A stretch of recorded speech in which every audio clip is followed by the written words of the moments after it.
todos os dois são x. Não importa, gente.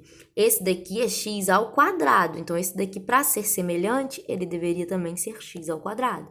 Então, se eles não são semelhantes, nesse caso aqui, eu não poderia fazer nem a soma, nem a subtração, seja o que for que eu tivesse lá. Então, aqui, essa questão de semelhança, a gente tem que deixar claro isso.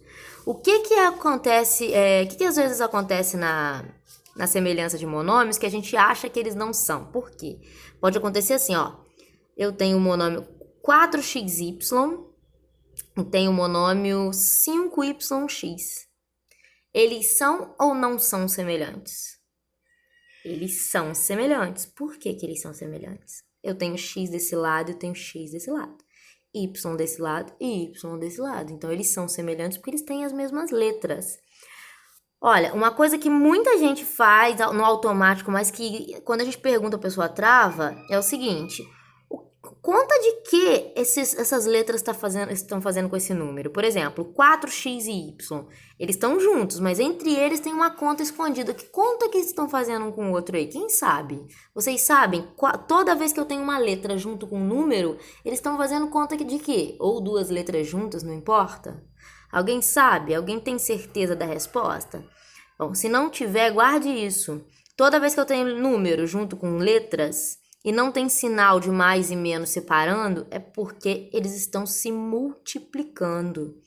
Então, na multiplicação, se eu faço uma multiplicação assim com vocês, ó. 5 vezes 2. Quanto é 5 vezes 2? 10. E se eu faço 2 vezes 5, também não é 10? Então, aqui a gente prova que eu posso colocar as letras invertidas, que o meu monômio vai continuar sendo o mesmo, a mesma parte literal. O que não pode acontecer? Um ter expoente e o outro não ter. Aí não pode. Agora, se elas só estão em lugares alternados, não faz diferença. Eles são semelhantes. Aí eu coloquei para vocês que a gente só pode somar ou subtrair os monômios se eles forem semelhantes. Primeiro exemplo.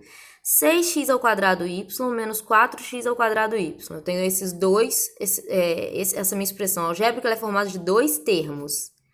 6x ao quadrado y menos 4x ao quadrado y. Toda vez que a gente for pensar em fazer a operação de mais e de menos, eu penso assim, a parte literal é igual? É igual. Aqui eu tenho x ao quadrado, aqui também. Aqui eu tenho y, aqui também. Então, eu vou pensar, eu tenho 6 dessa coisa aqui, e eu quero tirar 4 dessa mesma coisa. Então, se eu pensar, se eu tenho 6 balas menos 4 balas, eu vou ter 2 dessa mesma coisa, que no caso eu tô falando que é bala, que pode ser o que eu quiser. No caso aqui, é x ao quadrado y.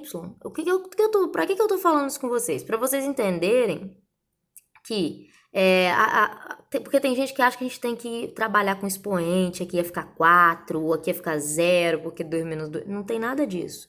Eu tenho 6 disso aqui, menos 4 disso, da mesma coisa, então eu vou ter 2. É como se eu falasse com vocês, eu tenho 6 lápis e perdi 4 lápis. Fiquei com 2 lápis. Quem são os meus lápis? Qual o nome do meu lápis? X ao quadrado y. Então, eu tenho 6x ao quadrado y e perdi 4 desses x ao quadrado y. Fiquei com 2x ao quadrado y. Às vezes pode parecer meio confuso, mas conforme a gente vai fazendo, fica mais simples. Ó, eu tenho 10xe, ganhei 3xe e depois ganhei de novo 5xe. Quantos xe eu fiquei? Com 18. E assim vai. Então, toda vez que vocês forem pensar em operações com monômios, né, com essas expressões algébricas, primeira coisa, olha se todos são semelhantes. Se todos forem semelhantes, vocês esquecem ela, que elas só vão aparecer agora no resultado. Opera só com os números. Por quê? Porque isso daqui é uma coisa qualquer que a gente ainda não conhece. Então, se todas são iguais, é só a gente repetir ela no resultado e só trabalhar com os números, beleza? A mesma coisa aconteceu nos outros exemplos. Aí a gente vem para a redução de termos semelhantes. Quando a gente fala de redução de termos semelhantes... Ui, peraí. Esse suporte aqui é muito ruim, mas vamos lá. Quando a gente fala de redução de termos semelhantes, reduzir uma coisa é deixar ela menor, né?